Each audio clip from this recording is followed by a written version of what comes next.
HMPV outbreak in China.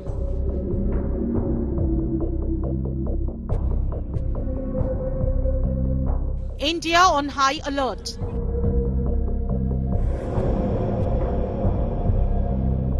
Three cases in Karnataka and Gujarat.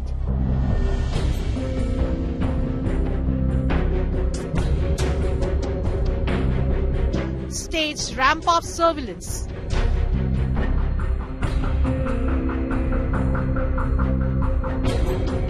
Centre says India is ready.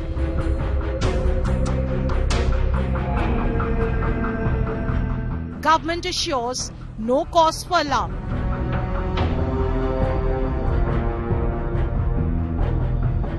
HMPV in India.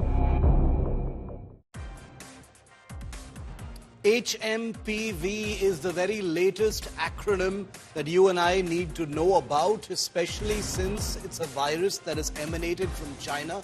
It's been only 4 years since the COVID pandemic.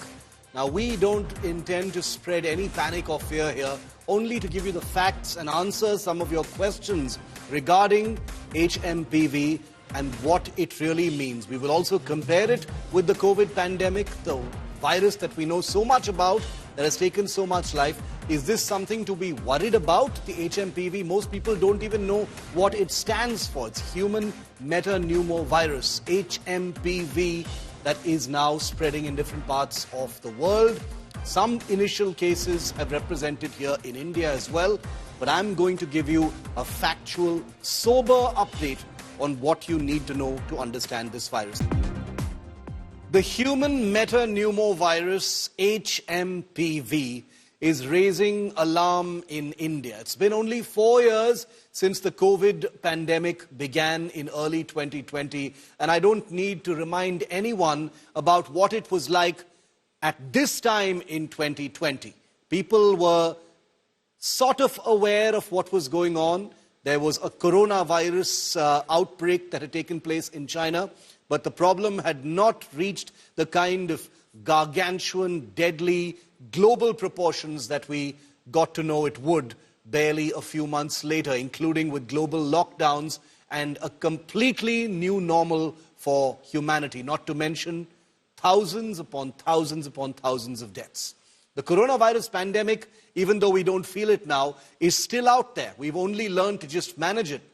And right in the middle of that comes HMPV. It's raising its alarm, rightly so, in different parts of the world. 2 cases have been detected in Bengaluru, and 1 in Gujarat's Ahmedabad, and 1 in Bengal. HMPV causes symptoms very similar to the common cold in humans. The central government in India says that it is fully prepared and that there is no reason to worry. Here's a report on everything we know so far about the human metapneumovirus arising from China.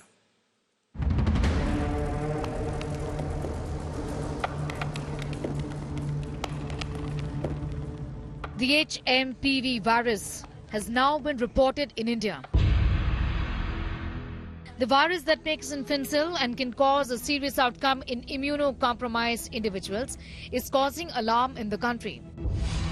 2 cases, one in Bengaluru in a 3-month-old infant who has recovered, and an 8-month-old baby has been seen already. Another case has been seen in a 2-month-old baby in Gujarat. The government of India says that the virus is in circulation in India for years now, like in many parts of the world, and that there is no reason to worry. Metapneumovirus is like any other respiratory virus which causes a common cold. And in the very old and the very young, it could cause flu-like symptoms. The general precautions that we use against all respiratory infections, which means in case somebody has cough and cold, he should avoid coming in contact with a lot number of people so that the infection does not spread. Last week, social media was flooded with pictures from China that showed overwhelmed hospitals and crematoriums. The World Health Organization has not said anything just yet on the extent of the crisis in China. India says they have sought more information. The government of India says that in the infections of HMPV seen in India right now, the patients had no travel history, no international travel history, indicating that the increase in cases seen in India right now has got no link to the outbreak in China. But we do not know just yet. The government says we are monitoring the situation very closely. Clearly, vigilance is at its peak given our experience 5 years ago. ILI, which is influenza-like illness, and SARI, which is severe acute respiratory infections, are being very closely monitored, says the Union Health Ministry. Perhaps patterns of an increase in influenza-like illnesses will give better indications about where we stand today. But right now, an increase in respiratory infections has not been seen, says the Government of India. The virus leads to symptoms similar to the flu, such as cough, fever, runny nose and sore throat. It may sometimes lead to more severe symptoms like pneumonia, a lung infection that causes air sacs to be filled with fluids. A severe infection is more likely in children under the age of 5 when they get the infection for the first time. It may also cause severe symptoms in the elderly and those who have a weakened immune system. In the infants, they have not been exposed to the viruses, so they do not have the antibodies and enough, and apart from that, their immune system is also not fully developed. As a result, they are not able to fight out this virus. What then are the precautions to be taken? There could be some strain variation which could be there in the new strain, which is causing the outbreak in the area which is affected by currently circulating HMPV virus. But if I see of that of condition in India, I can say right now we are not suffering any panic situation related to HMPV virus, but yes, preparedness is always required. China says this is a winter occurrence. Hong Kong and Malaysia too have now reported cases of the human Metapneumovirus. In New Delhi, Sneha Mordani for India Today TV.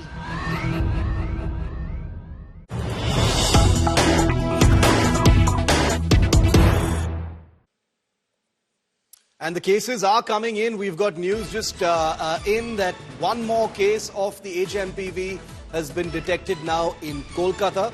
The case was detected not now, actually in November last year. A six-month-old infant was infected, later was released. 4 cases detected in India so far, like we said.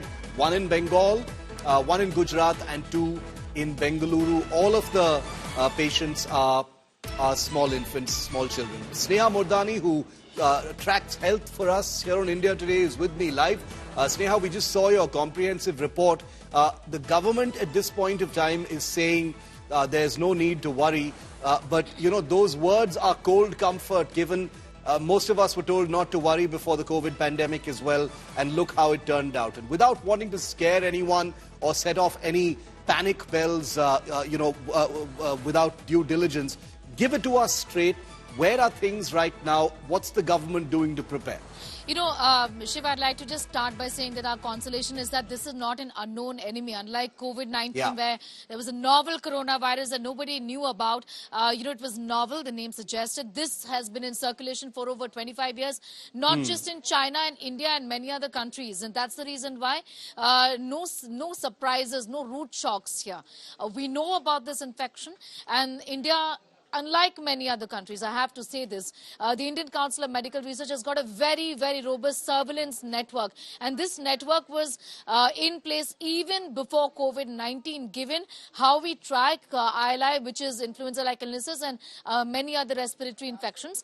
ICMR has been doing this work for many, many years now. And it continues to do this work. And hence, 1 month we will see a set of viruses in circulation causing some infections. So, you'll have like just so many people down with a similar symptom and will be unwell. So that will be one virus. The next month there will be another virus. ICMR keeps track, and that's one consolation.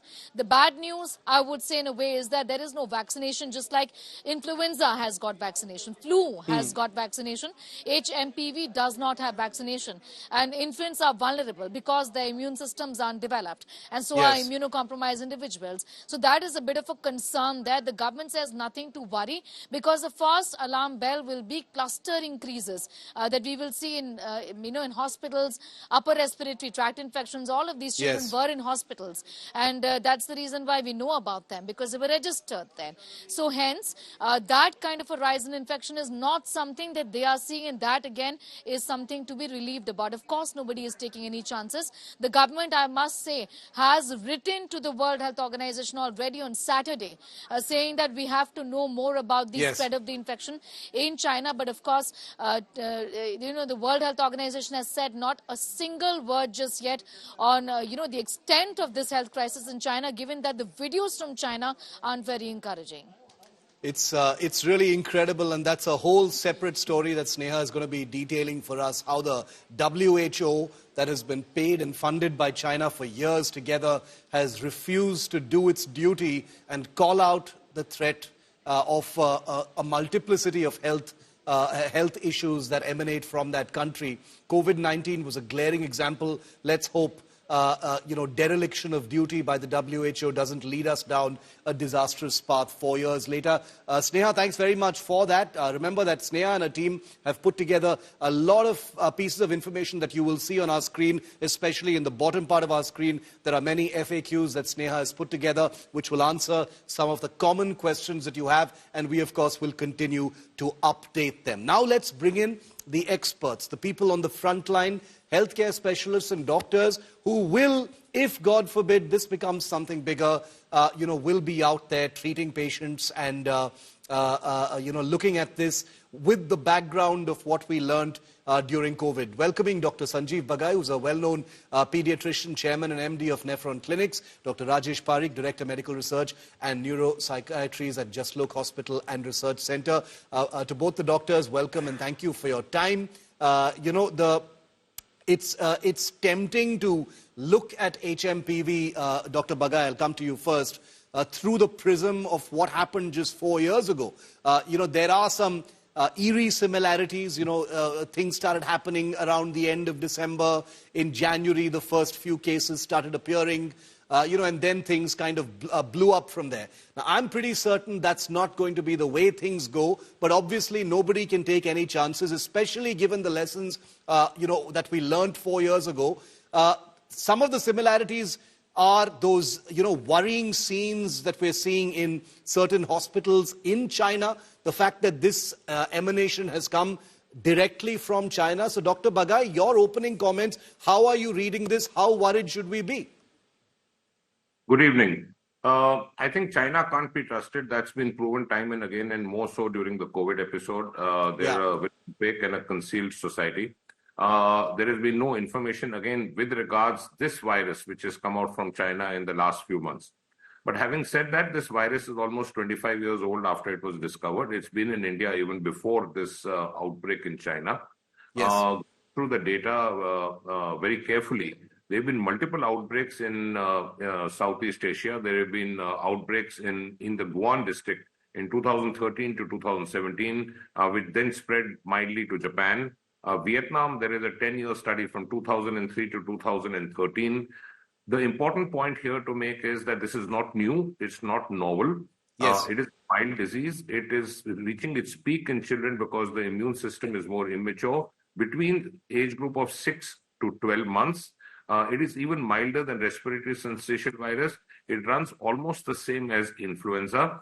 The reason why these things are being highlighted now is because we are now more aware of it, and yes, our test is available. But routinely, we don't get these tests done for every child coming in with upper respiratory infections.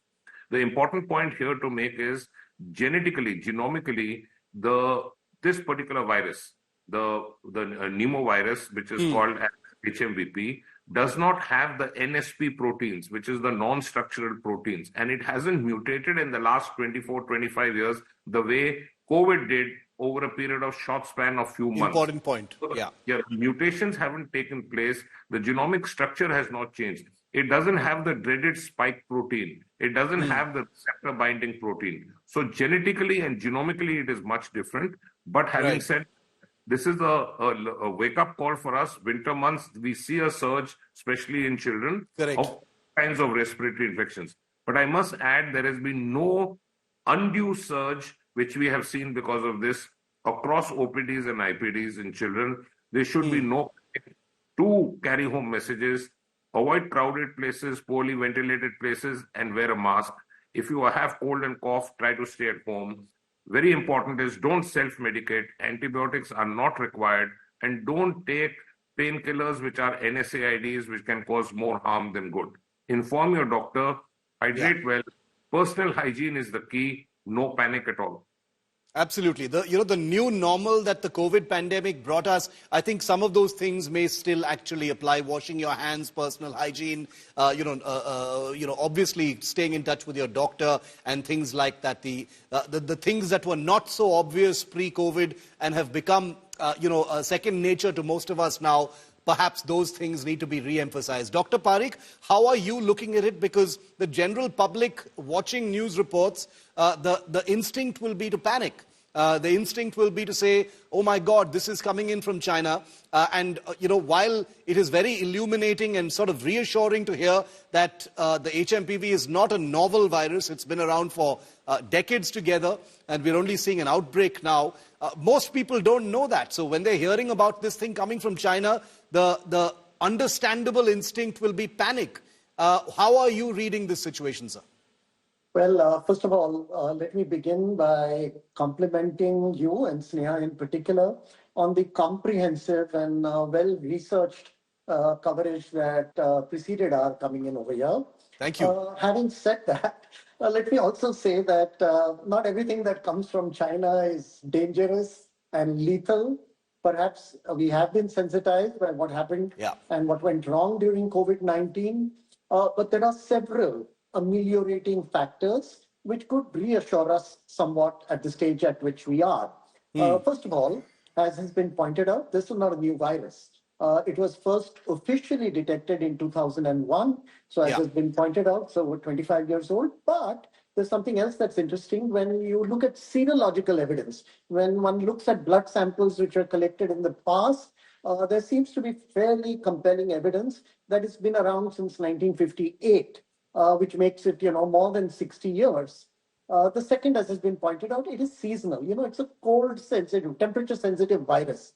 So it doesn't do so well in heat, and it is seasonal, comes around in the winter, goes away in the summer, and it's done several rounds of this, which means to some degree there has already been herd immunity. The third, it is generally not lethal. There are certain vulnerable age groups, as has been pointed out, children. So it's nowhere near in terms of its lethality to COVID-19 and what it did. But the other thing that I think we should take some solace in is that we certainly have learned some lessons from COVID-19, what you call the new normal, but also in terms of responding to it, that we respond quickly, we recognize a threat, and we prepare for it. As Sneha pointed out, unfortunately, there is no vaccine, but there are other preventive measures which are not substantially different from what we did during COVID-19. And, we are reasonably prepared for it. And finally, I think it's important also for us to take some reassurance in the fact that currently it is an outbreak. It is not an epidemic and certainly nowhere close to a pandemic. True, we have a few cases in India, and in that, there is some parallel to what happened in COVID-19. But I think the differences between this virus and the coronavirus are far greater than the similarities.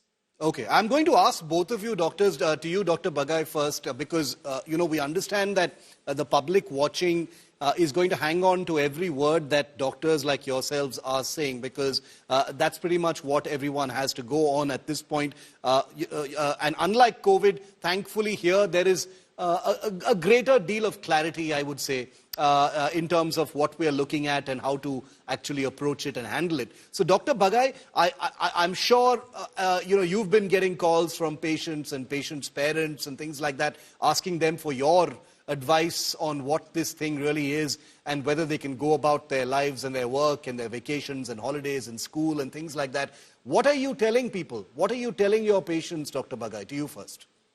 Yeah, so the messages really are that if there is a cold and cough, the carry-home message is observe. I've said this on every platform that the best doctor for a child is a mother. The mother knows the pattern of the child, the breathing pattern, the feeding pattern. If anything is unusual, bring it to the attention of the doctor.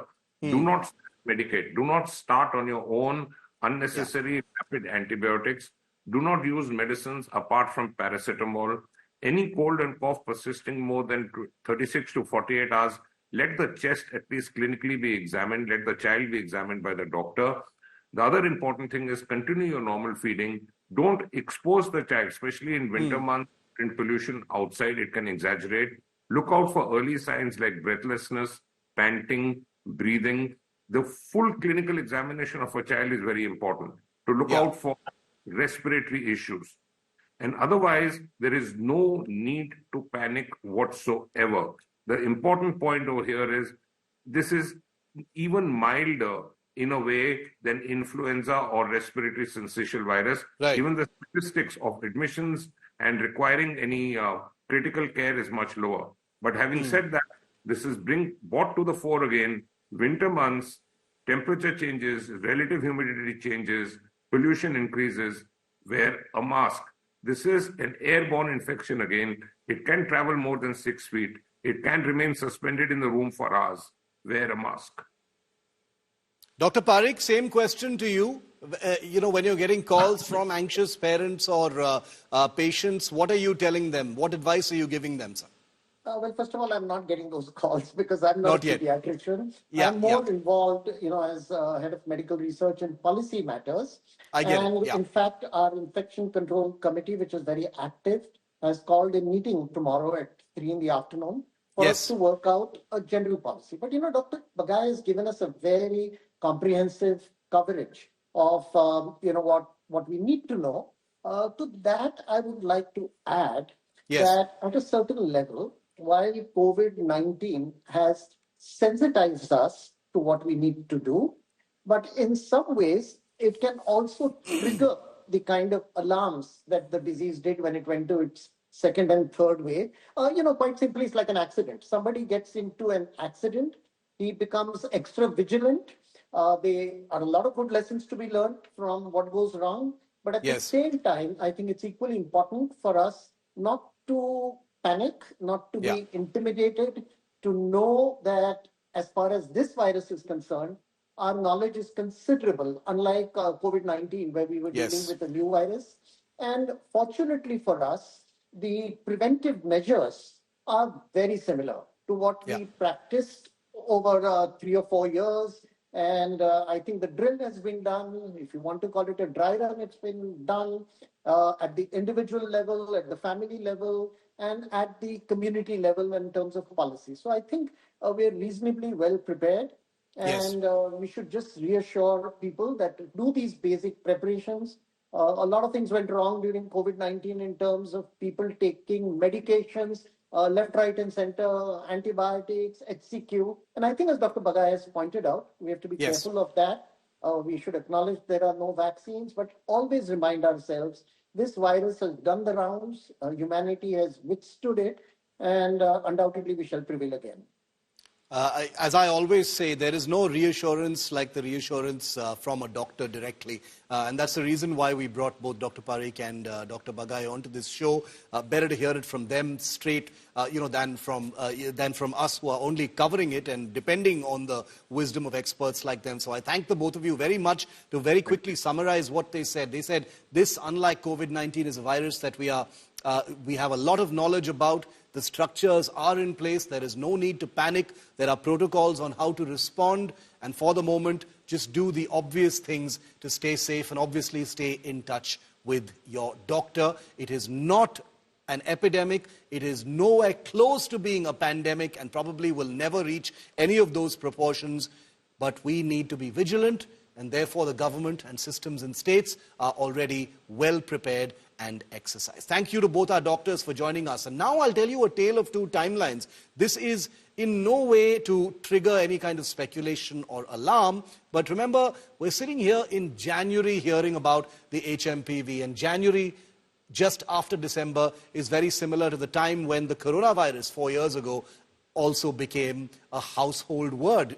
COVID, 31st December 2019, China reported the outbreak to WHO, described it as a cluster of pneumonia cases. In the case of HMPV, late December 2024, very similar reports emerged of respiratory infections surging in China. The infections coincided with winter, when respiratory infections always peak. In the case of COVID, on the 7th of January 2020, Chinese scientists identified the novel coronavirus as the specific cause of the outbreak in Wuhan.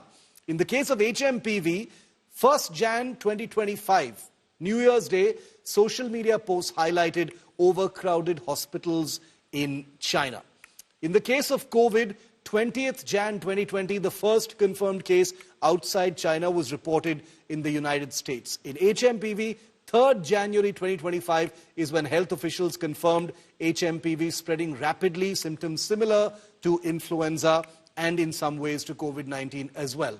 In the case of COVID, 30th January 2020, the World Health Organization declared it a public health emergency. In the case of HMPV, on the 3rd of January, Chinese authorities downplayed the situation, describing it as an annual winter occurrence. COVID case, 11th March 2020, WHO declared COVID-19 a global pandemic. That hasn't and is very unlikely to happen in the case of HMPV, because it bears repeating that HMPV has been around for a quarter century. We understand it well and know how to deal with it, so there is absolutely no cause for panic. And remember, if there is a graded response in terms of how we need to look at it, you will find those updates first here on India Today. Let's tell you a little bit about the HMPV global spread as well. Is it going to spread? Is it going to go beyond being just an outbreak in China? Well, there are causes for concern, because there are many things happening in the world right now which happened in 2020 that turned out to be super spreader events. There are trade fairs happening in China which could turn super spreader. Arab Plus in 2025 happens in Dubai between January 7th to 9th. That's going to happen sometime now. Could be a super spreader event, technically speaking. Pharma Pact Summit 2025 in Dallas in the United States. That's from January 24th to 25th. These are events to which thousands upon thousands of people attend. Petco Europe's annual conference 2025 is in Belgium between February 4th and 5th. America Pact Summit 2025, Dallas, February 24th to 25th. Budma 2025. It's a huge, one of the biggest construction fairs in Poland, February 12th to 15th. JEC World 2025, Paris, March 4th to 6th. Plastico, Brazil. It's a huge plastics and rubber fair in Sao Paulo, Brazil, March 24th to 28th. You've got the Davos World Economic Forum Summit that's happening there as well. So all of these are big events that turned out to be spreader cases during the COVID-19 pandemic. And I'm just saying that those are events that are happening now as well. I'm pretty certain that they will not have a bearing, but it's just good to know where the world is at this point of time. We've got some breaking news coming in.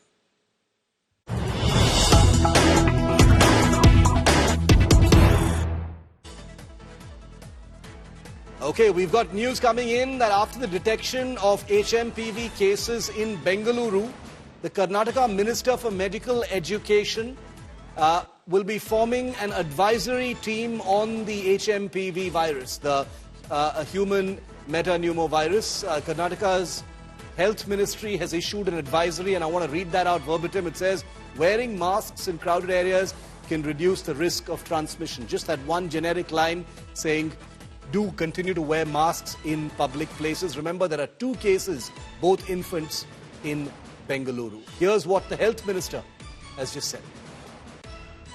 This HMPV, which is there, it is a virus which has been existing in this country.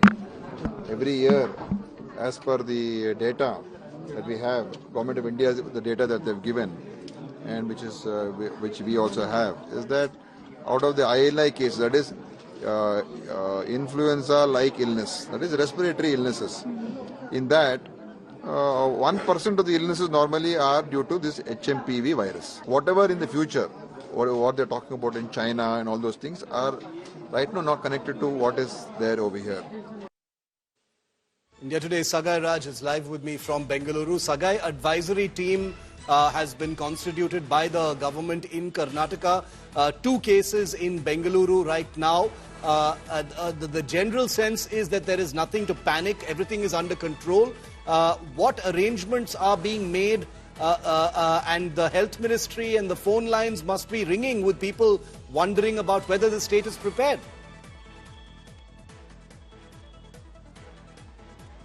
Absolutely. In fact, Chief Minister Siddaramaiah has also spoken to media about this, where he has said that he has instructed Health Minister Dinesh Gundur to chair a meeting, and after chairing a meeting, Dinesh Gundur has categorically mentioned that they are waiting for the advisory from ICMR because they have already sent a sample to Pune lab to test. The 2 children who have been tested positive for HMPV, those samples have been sent to Pune lab. So they are waiting for the directions from ICMR if there are strains are similar to the strains which has been identified in China, or it's a strain which is already exists in India from a long time. So there is a lot of confusion. But as of now, these children who were tested positive for HMPV have not travelled. Even their parents have not travelled anywhere across India or outside India. So there is no travel history of them for them to get infected of China virus. Probably this might be a local virus, but still they are not taking any kind of chance. They have sent the samples to the Pune lab. So we are waiting for the test reports on the same. Sagai, thanks very much for that. We'll keep a very close track of that story. Our reporters and bureau chiefs in all of the states where cases have been detected, and there are only 4 cases, remember, so no cause for panic in India at this point of time. We will continue to bring you authentic, updated information that you can use right here on India Today, round the clock.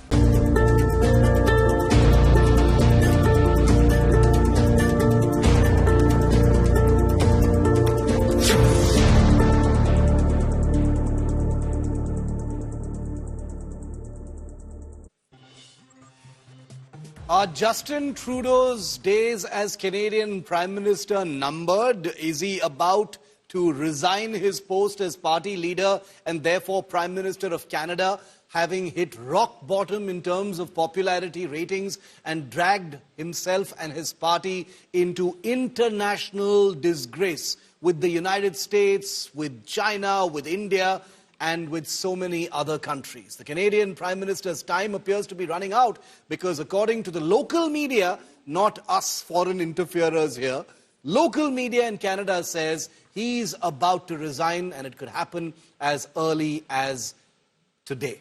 A series of diplomatic missteps have threatened his leadership, and with someone who despises him, Donald Trump, all set to take over as president across the border in the United States in only days from now, it seems that Trudeau's position has become exponentially untenable. Take a look at this report. Time is up for Canadian Prime Minister Justin Trudeau, a known India beta. Canadian media says Trudeau is all set to step down. But this has not come as a shocker for all. Trouble has been mounting for Justin Trudeau for quite some time now. 20-odd MPs of Trudeau's own Liberal Party have turned against him over misgovernance. Majority of Liberal MPs urged him to step down amid declining opinion poll numbers and public dissatisfaction, compounded by high inflation, job crisis, and increasing housing prices. He's in the middle of so many crazy scandals that would have broken any other government in any other point of Canadian history. So the fact that he lost as a finance minister and deputy prime minister, where he was firing her from finance minister and wanted to make her like minister of sitting in the corner and doing nothing. And then she pulled the "you can't fire me, I quit" routine. Now, if he does resign, you know, I'll be very happy. There's this weird scenario where he could resign as leader of the Liberal Party, but not as prime minister, which again is an absolute absurdity. And it's like technically he can do this, but no one ever would. But again, that's the Justin Trudeau way: is no one should ever really do this. You can't do this, but then he does it. The endgame began after a spat with US President-elect Donald Trump. Trump promised to slap a 25% tariff on all goods entering the US from Canada, pushing Trudeau on back foot. Trudeau's ties with India have been sour over his free run to pro-Khalistan radicals and mobs targeting Hindu temples. Trudeau also sabotaged ties with India after accusing Indian government agents of killing Nijjar, a designated pro-Khalistan terrorist, but failed to provide proof of Indian government role. Throughout his tenure, the Canadian Prime Minister kept wooing pro-Khalistan radicals for votes, hoping they would revive his dying political charm. Canada goes to polls this year, and most recent polls show that Trudeau is facing an uphill task against the Conservative-led Pierre Poilievre. Bureau Report, India Today.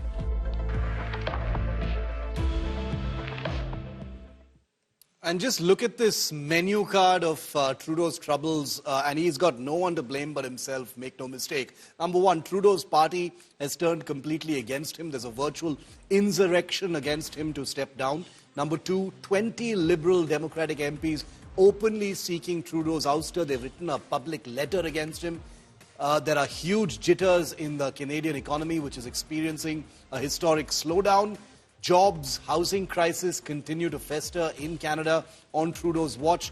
There is this huge illegal migration crisis. Trudeau's party is trailing in the opinion polls ahead of elections scheduled for October this year. That's why his party is completely panicking, and they want to change the face as quickly as possible. Number seven, rampant gang-related violence, much of it instigated and supported, subliminally by the Trudeau government. Mounting heat from across the border in the United States with the incoming Trump Sarkar, obviously.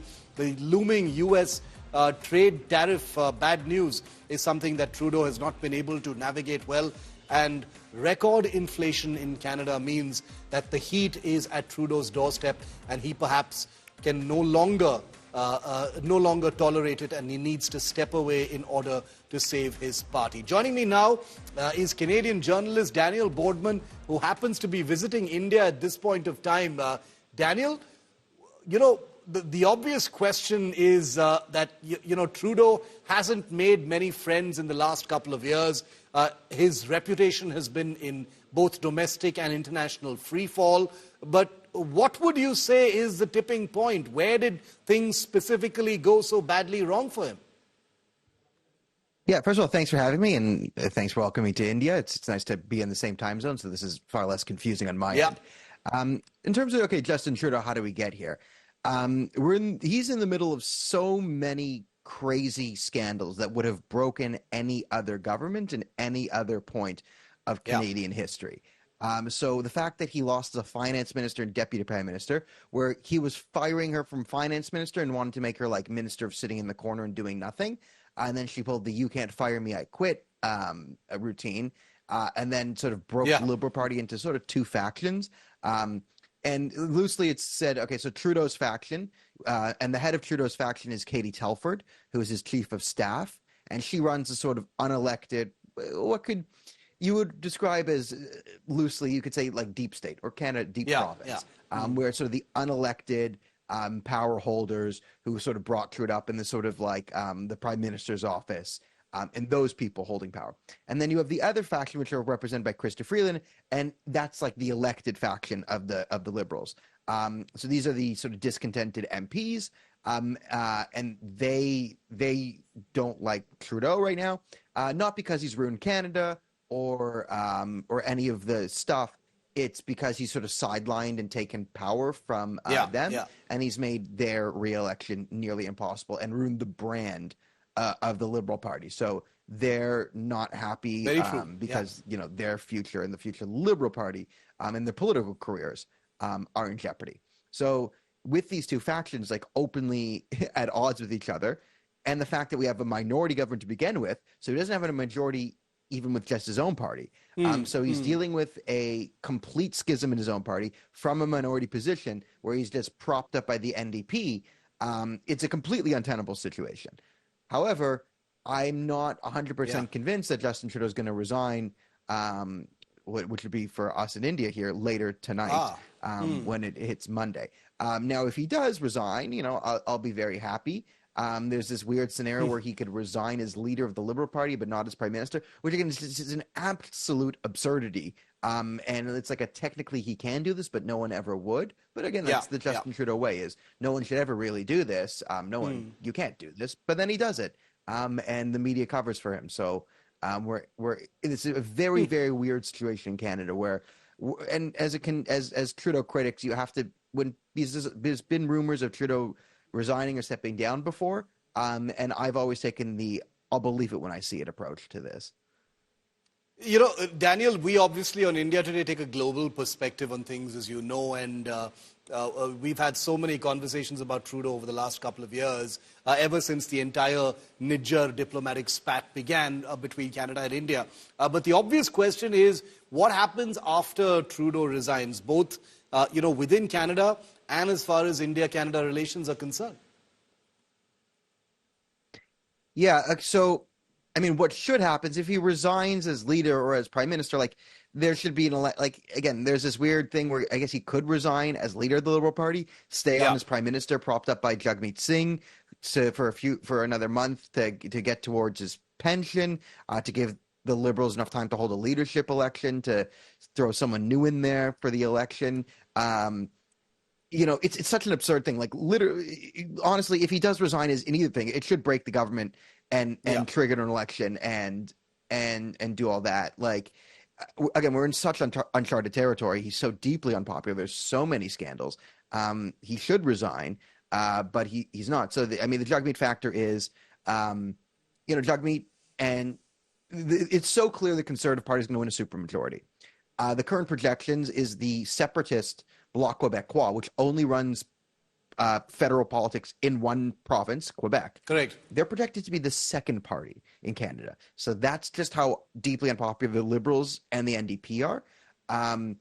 The NDP, they're really flirting with disaster because the Liberals are projected to be in fourth place. And the NDP is a joke of a party, but they risk, if they continue to prop up this Trudeau government in the way that they are doing, they risk becoming such a toxic brand and associated with all the toxicity over the last 10 years that for the long-term health of the party, they might want to decouple themselves from the Liberals. But again, we're in such uncharted territory. We've never had two leaders like Jagmeet Singh and Justin Trudeau before running the country. So I will believe it when I see it. And if he does end up resigning, you're all invited to the party I will be throwing all throughout India. So just come onto the streets of Mumbai. I'll be there, and there will be much rejoicing. All right, Daniel, welcome to India, and I hope you enjoyed the rest of your time here. But thanks as always for being here and being a very credible voice as we've navigated these Canadian issues. Is he going to resign? Is he not going to resign? We don't know just yet, but we'll be bringing you back here once he does or doesn't, if there's clarity on that. Thanks very much, Daniel Boardman, for being me. I want to bring in India Today's Shashank Mattu as well. Shashank, we've just got that Canadian perspective. Daniel happens to be visiting India at this time, but your sense of how the Indian government is looking at this. At the moment, it's only in the realm of speculation. There are local reports saying he is going to throw in the towel, he is going to resign. So the obvious question is, how do things actually change as far as India is concerned? Can you talk us through that, Shashank? Right, absolutely. I think the Indian government will also be fairly relieved to see the back of Justin Trudeau and his government, simply because of the fact that his government and he personally is so tied into the fact that there are tensions with India. He personally put his political credibility behind the allegations that he made in the Canadian Parliament about India's involvement in the death of Hardeep Singh Nijjar on Canadian soil. So he's put his personal credibility behind an allegation like this. So him being in office would have perpetually made an India-Canada rapprochement much more difficult. Now, if Daniel is correct and the Conservative Party does in fact come back with a strong majority, their leader has already announced that he wants a different approach with India. Compared to the theatricality of how Justin Trudeau has dealt with India, he's grandstanded the laws, he's made it a public display between the two countries. Pierre Poilievre has been very, very clear. He's likely to take over as Prime Minister if the Conservatives win. And he said very clearly that, look, we need professionalism when we deal with India. We need sobriety. We need professionalism. This is an important country, an important democracy. We don't need to indulge in political theater of this sort of country. So I think that the Indian government will look at that and look at that as a sign that if we see the back of Justin Trudeau, we see a different government, we see the Conservatives coming. It may take some time, but Pierre Poilievre has already shown that as Prime Minister, he will be willing to work with India. So I think the Indian government will welcome this development, which seems that it should be in the works within the next 48 hours. And the Indian Foreign Office will, of course, be looking at all of these developments very closely. Preparations on whichever permutation or combination or whatever path the political system takes in Canada, we will be prepared to take those next steps, because India and Canada relations are way, way bigger than Justin Trudeau and what he has done to them over the last couple of years. Shashank, thanks very much for that update. Moving on now, Elon Musk is on something of a power trip, if you haven't noticed. He has sparked, in his latest action, a political storm in the United Kingdom by launching a series of controversial posts targeting Prime Minister Keir Starmer himself. Elon's comments on Twitter have reopened discussions around the issue of child grooming gangs, one of the largest scandals to rock the United Kingdom in many years, sparking calls for a fresh investigation. For those of you who aren't familiar with this, the UK grooming scandal is a horrifying syndicate crime perpetrated largely by Pakistani Britishers between 1997 and 2013, during which time at least 1,500, most certainly more, girls aged in their single digits to their teens were systematically abducted, kidnapped, molested, that kind of thing for many years, and the United Kingdom brushed it under the carpet largely to maintain its image as a multicultural society. Musk has accused Keir Starmer of failing to act decisively personally on grooming gang cases during his tenure, and this is important, as Director of Public Prosecutions at the time these crimes were taking place. That's right, the British Prime Minister currently was Director of Public Prosecutions around that time. Musk claims that Starmer allowed rape gangs to exploit vulnerable girls without facing justice, alleging that institutional failures were linked to Keir Starmer's leadership of the Crown Prosecution Service. In a series of posts on Twitter, or X as it's now called, Musk has demanded a new national public inquiry and called for the Labour government to face an immediate general election. Remember, Musk is a businessman with his fingers in politics, and Keir Starmer, the British Prime Minister, is his latest target.